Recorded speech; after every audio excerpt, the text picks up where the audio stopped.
जय गंगा मैया। ज्येष्ठ मास शुक्ल पक्ष की 10वीं तिथि यानी हस्त नक्षत्र में गंगा माँ स्वर्ग से धरती पर अवतरित हुई थीं। गंगा दशहरा पर दान स्नान आदि का बहुत अधिक महत्व बताया जाता है। इस साल गंगा दशहरा 16 जून 2024 दिन रविवार को मनाया जाएगा। हिंदू धर्म के अनुसार इस दिन स्नान से करीब 10,000 पापों से मुक्ति मिल जाती है यदि आप इस दिन गंगा में स्नान करते हैं। यह दिन दशहरा या जेठ दशहरा के नाम से प्रचलित है। गंगा जल के स्पर्श से स्वर्ग की प्राप्ति होती है।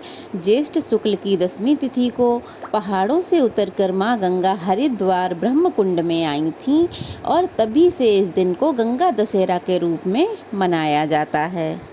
तो चलिए अब जान लेते हैं शुभ मुहूर्त के बारे में। इस बार गंगा दशहरा 16 जून यानी कि आज मनाया जा रहा है।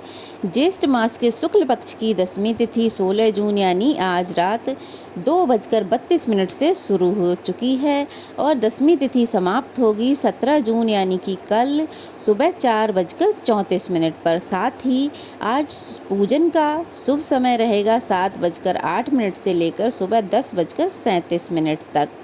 और गंगा दशहरा में अगर आप दान अवश्य करना चाहिए, तो अगर आप दान करना चाहते हैं, आपकी सामर्थ्य है, तो आप 16 जून को सुबह 4:03 से 4:43 तक ये मुहूर्त रहेगा जिसमें आप दान कर सकते हैं। ज्योतिष शास्त्र के अनुसार गंगा दशहरा पर बहुत शुभ योग बन रहे हैं। जो कि गंगा दशहरा पर बन रहे हैं वह 3 शुभ योग हैं। रवि योग, सेवार्थ सिद्धि योग, अमृत सिद्धि योग, ये 3 योग बन रहे हैं। इस दिन सूर्योदय के साथ ही रवि योग शुरू हो जाएगा। इस शुभ योग में पूजा पाठ और मांगलिक कार्य करना बहुत शुभ माना जाता है। गंगा ज्येष्ठ माह के शुक्ल पक्ष की 10वीं तिथि को हस्त नक्षत्र में धरती पर उतरी थीं।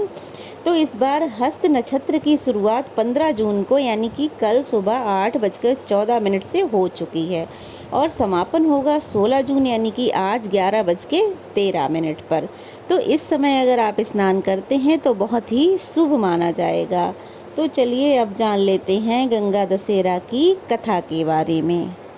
एक पौराणिक कथा के अनुसार प्राचीन काल में अयोध्या नगरी में राजा भागीरथ हुआ करते थे, जिन्हें मर्यादा पुरुषोत्तम श्री राम का पूर्वज माना जाता है।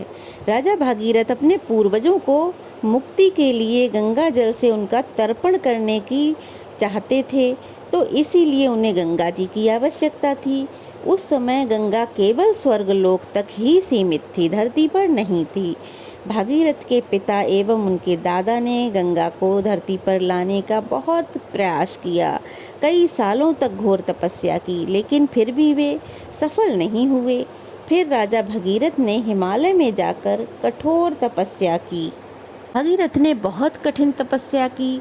उनकी तपस्या से प्रसन्न होकर ब्रह्मा जी प्रसन्न हुए और उनसे वरदान मांगने को कहा। तब भागीरथ ने अपनी इच्छा बताई। ब्रह्मा जी बोले, राजन, तुम गंगा का अवतरण पृथ्वी पर चाहते तो हो, लेकिन क्या पृथ्वी गंगा के भार और वेग को सहन कर पाएंगी? गंगा के वेग को संभालने की शक्ति केवल भगवान शिव में है, इसीलिए तुम्हें भगवान शिव को प्रसन्न कर उन्हें अनुग्रह प्राप्त करना चाहिए। ब्रह्मा जी के कहे अनुसार भागीरथ ने भगवान शिव को प्रसन्न किया, उनकी तपस्या की। उनकी तपस्या से प्रसन्न होकर ब्रह्मा जी ने गंगा की धारा को अपने कमंडल से छोड़ा और शिव ने गंगा की धारा को अपनी जटाओं में समेटकर जटा बांध ली। इसके बाद उन्होंने गंगा को अपनी जटा से पृथ्वी पर उतारा, क्योंकि गंगा का वेग इतना अधिक था कि ब्रह्मा के कमंडल से सीधे धरती पर उतरना संभव नहीं था।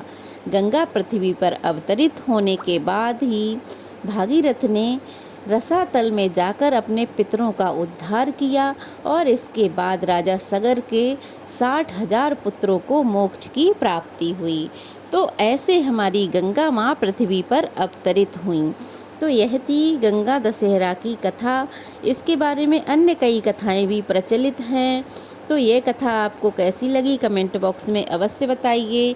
और आज के दिन गंगा स्नान जरूर कीजिए। अगर संभव ना हो तो आप घर के ही पानी में गंगा जल डालकर स्नान अवश्य करें। इससे हमें सब पापों से मुक्ति मिल जाएगी और माँ गंगा का हमें आशीर्वाद भी प्राप्त होगा। तो वीडियो कैसा लगा कमेंट बॉक्स में अवश्य बताइएगा। अच्छा लगा हो तो एक कमेंट कीजिएगा जय गंगा मैया के नाम से। और नए हैं तो प्लीज़ चैनल को सब्सक्राइब कीजिए, वीडियो को लाइक और शेयर कीजिए। तो चलिए फिर मिलते हैं, तब तक के लिए जय गंगा मैया। गंगा मैया का आशीर्वाद हम सब पर बना रहे।